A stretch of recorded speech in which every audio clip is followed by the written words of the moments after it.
कुरुक्षेत्र में हर वर्ष की भांति इस वर्ष भी भारतीय पत्रकार कल्याण मंच की ओर से दीपावली मिलन समारोह का आयोजन किया गया, जिसमें मुख्य अतिथि के रूप में खेल मंत्री संदीप सिंह ने विशेष रूप से शिरकत की।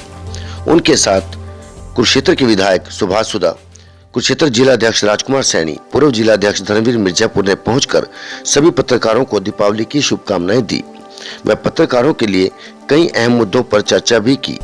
भारतीय पत्रकार कल्याण मंच के राष्ट्रीय अध्यक्ष श्री पवन आश्रय की मौजूदगी में यह कार्यक्रम संपन्न करवाया गया, जहां पर खेल मंत्री संदीप सिंह ने 1.5 लाख रुपए की राशि पत्रकार कल्याण मंच को देते हुए यह कहा कि वह पत्रकारों की आवाज बनकर मुख्यमंत्री हरियाणा से भी पत्रकारों को आ रही समस्याओं का समाधान करने की पूरा ही कोशिश करेंगे।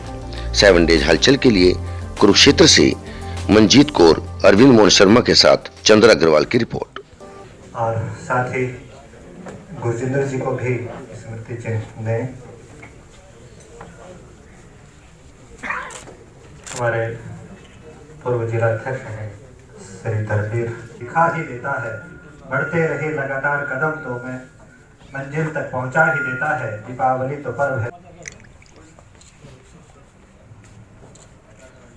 आप हमेशा सभी मेरे पत्रकार बंधु भाइयों बहनों सभी को इस दीपावली की शुभकामनाएं। और ये पूरा सप्ताह हमारे त्योहारों का है, तो सभी त्योहारों की आप सबको और आपके परिवार को शुभकामनाएं। आज कोरोना काल चल रहा है, हम ये नहीं कह सकते कि कोरोना काल खत्म हो गया। एक वाक्य मुझे याद आता है, जब कोरोना चल रहा था तो बहुत सी दिक्कतें, बहुत सी परिवार में प्रॉब्लम्स जो मेरे सामने आती थी, तो उस दौरान एक व्यक्ति मिले मुझे। उन्होंने कहा कि आपके पास सुबह से लेकर शाम तक हम लोगों की दिक्कतें आती हैं, आप उसका हल करते हो। कुछ माननीय मुख्यमंत्री जी के द्वारा, कुछ अपने डिस्ट्रिक्ट के जिला के अधिकारियों द्वारा, कुछ प्राइवेट संस्थाओं जो अपनी धार्मिक संस्थाएं हैं उनके द्वारा। क्या कभी किसी ने आपका हाल चाल पूछा है कि आप कैसे हो? वैसे ही वो वाकया से मैं आप लोगों का धन्यवाद करना चाहता हूं, क्योंकि कोरोना काल के अंदर बिना किसी भय के, बिना किसी डर के आप लोगों ने अपने आप को उस महामारी में समाज को समय दिया, जिसकी हर वो खबर समाज तक पहुंचाई। उस सब दृष्टि से मैं आप सबका आभार करता हूं, धन्यवाद करता हूं कि आप लोगों ने बिना किसी डर के और भय के कोरोना काल में आज भी और उस समय भी लोगों को हर वो खबर पहुंचाई, जिससे कि वो सतर्क रहें और अपने आप को इस कोरोना काल में सुरक्षित रखें।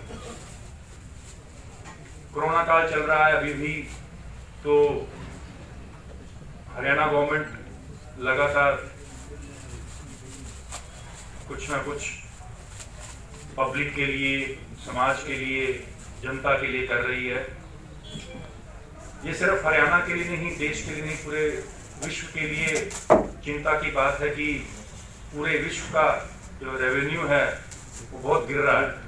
आपने देखा होगा कि पूरे विश्व में जो रेवेन्यू है बहुत गिरा हुआ है, जिससे बहुत से कार्यों में, चाहे वो बिजनेस हो, चाहे वो जॉब्स हो, चाहे वो ट्रैवल का काम हो, चाहे वो टूरिस्ट का काम हो, चाहे वो किसी भी तरीके का, इवन ना आप जॉब्स की देख लीजिए, उसमें जो कई तरीके की जो दुविधा आ रही हैं। लेकिन फिर भी हरियाणा सरकार लगातार जनता की सेवा कर रही है और आप लोग उस चीज को बढ़ावा दे रहे हैं। और इस हरियाणा की सरकार का जो कार्य चल रहे हैं लगातार, मैं माननीय मुख्यमंत्री जी का धन्यवाद करता हूं कि उन्होंने आप लोगों के लिए बहुत बड़ी सौगात दी पेंशन की।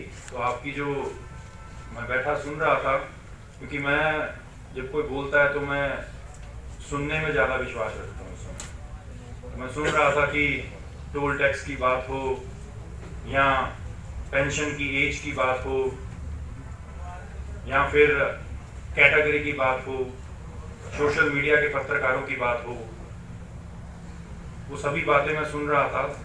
तो मैं आप लोगों को ये बता देना चाहता हूँ कि आपके माध्यम से, आपका भाई बन के, बेटा बन के माननीय मुख्यमंत्री जी को मैं ये पूरी की पूरी जो आपकी दास्तां है वो बताऊंगा। और मैं आपको खिलाड़ी हूं तो मैं झूठे वादे नहीं करता। मेरा लगभग 1 साल का कार्य हो चुका है मंत्री पद में और विधायक के रूप में।